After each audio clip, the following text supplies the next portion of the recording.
जो किसी परिचय के मोहताज नहीं है। कहते हैं कि कागा किसको देत है, कोयल किसका लेत, मीठी वाणी बोल के मन सबका हर लेत। बम्बई में कई फिल्मों में काम करा, कई फिल्मों में कोरियोग्राफर करी, संगीत में, और कई ऐसे ऐसे लोगों को संगीत के विद्यालय खुलवाए और योग के विद्यालय खुलवाए। आजकल उत्तरांचल में काम कर रहे हैं इस योग के ऊपर, नशा के ऊपर।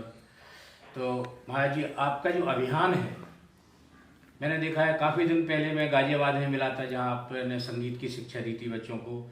इसके बाद एक स्कूल में परिकल्पना द्वारा जो आपने कार्य किया था। अब आप चले गए उत्तराखंड में। उत्तराखंड तो जगह खैर ऐसी है, देवों की भूमि है, जहाँ पर कि हर प्रकार की हरियाली, वातावरण अच्छा। आपने वो जगह कैसे चुनी, वहाँ के बच्चों को आपके देने के मन में कैसे विचार आया? सबसे पहले सभी को ओम शांति। ब्रह्मा कुमारी ईश्वरीय विश्वविद्यालय आर्ट एंड कल्चर विंग, मेरी शुरुआत हुई ब्रह्मा बाबा के यहाँ 2000। मैंने अपनी शिक्षा ली, ज्ञान लिया हस्तसाल सेंटर पी के भावना बहन से, और आज ऐसा सौभाग्य मिला कि आज मैं शीतल बहन यहाँ पी के शीतल बहन के यहाँ आया हूँ। Siri Fort centre art and culture wing में जो अपना सहयोग देती हैं। अभी कल्पना एक युवा सोच संस्था में कल्चरल प्रेसिडेंट और सुरताल कला केंद्र संगीत और नृत्य विद्यालय, साथ में योग योगा, जो मैं उत्तराखंड में चला रहा हूँ आजकल। दिल्ली से 1991 से दिल्ली में रहते हुए मैं उत्तराखंड मैंने चुना 2017-18 में, जब मैं यहाँ से चला गया। उत्तराखंड मैंने इसलिए चुना क्योंकि जब मैं वहाँ कार्यक्रम करने जाता था तो मैंने देखा कि वहाँ पे नशा बहुत है, कला और संस्कृति का परचम बहुत कम है। तो मैंने सोचा, मैं हूँ भी पहाड़ से ही, रानीखेत मेरा होम टाउन है, तो मैंने सोचा क्यों ना ज़िंदगी भर बाहर सेवा करके, काम करके, स्कूल पढ़ा के, तो आज अब जब ऐसा समय आया है सब कुछ करके, तो एक समाज सेवा में उतरूँ। और समाज सेवा भी में भी मैं एक चीज़ को पकड़ूँ और वो है एजुकेशन। और एजुकेशन में भी जो बहुत सारे पार्ट्स होते हैं उसमें होता है कला, संस्कृति, संगीत, नृत्य, योग, योगा, जिससे कि मैंने मेडिटेशन में यही कहा, परमात्मा ने यही कहा कि यही एक माध्यम है जिससे आप नशे में नौजवानों को, भारतवर्ष के सभी नौजवानों को, बच्चों को, बड़ों को, जो भी नशे से ग्रसित हैं, उनको आप इनके द्वारा आप इनको दूर कर सकते हैं।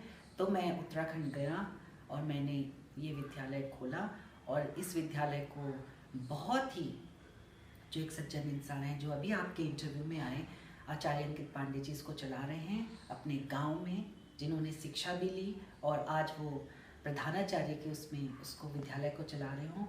और एज ए चेयरपर्सन मैं पिथौरागढ़ उत्तराखंड में मैं सेवा दे रहा हूँ।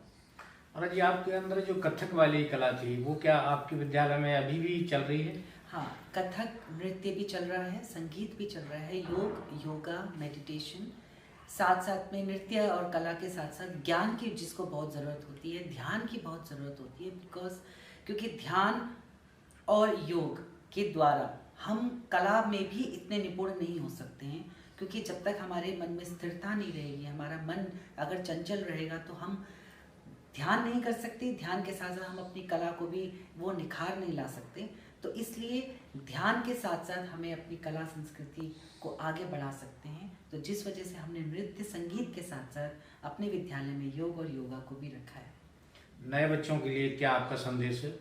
नए बच्चों के साथ मेरा यही संदेश है कि आज की पीढ़ी में नौजवान गलत नहीं हैं, गलत हैं तो उनके माँ बाप। अगर माँ बाप हर समय अपने बच्चों पे ध्यान देंगे, कहाँ जाते हैं, कहाँ रहते हैं, कितने बजे आते हैं, वो किस वजह से परेशान रहते हैं, उनको समय दें, उनके दोस्त कैसे हैं, उनका सराउंडिंग कैसा है, वो कहाँ रहते हैं, कहाँ से आते हैं। अगर इन सब चीज़ों में माँ बाप के साथ साथ हमारे टीचर्स इन सब चीज़ों में ध्यान देंगे तो मुझे नहीं लगता कि कोई नौजवान खराब हो सकता है। आज के नौजवानों को प्रेम की बहुत ज़रूरत है।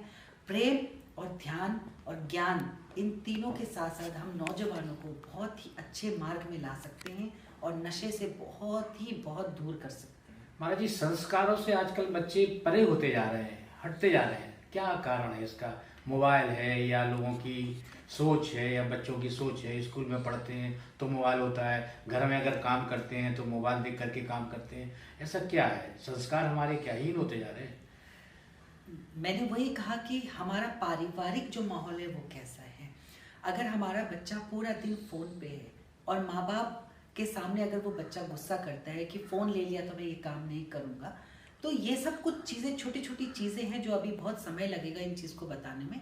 लेकिन घुमा फिरा के अगर मैं एक बात कहूँ तो ये पारिवारिक और स्कूल के टीचर्स और हमारे माँ बाप, अगर पेरेंट्स और टीचर्स इन दो चीज़ों में बहुत ज़्यादा इस चीज़ को काबू करवा सकते हैं, स्कूल में टीचर्स और घर में माँ बाप इन चीज़ों में कंट्रोल ला सकते हैं।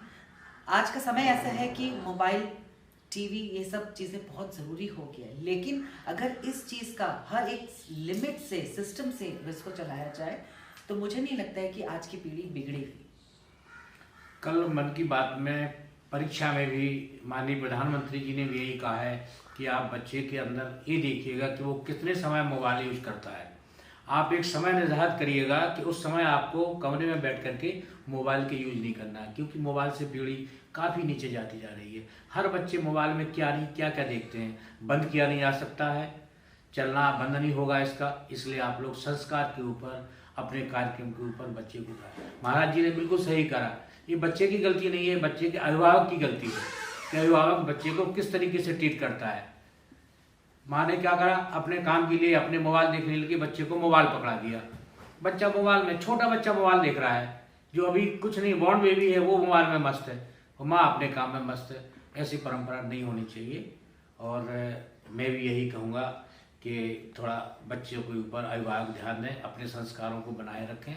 संस्कृति है तो सब कुछ है। धन्यवाद महाराज जी आपका, अखंड भारत टीवी में। ओम शांति।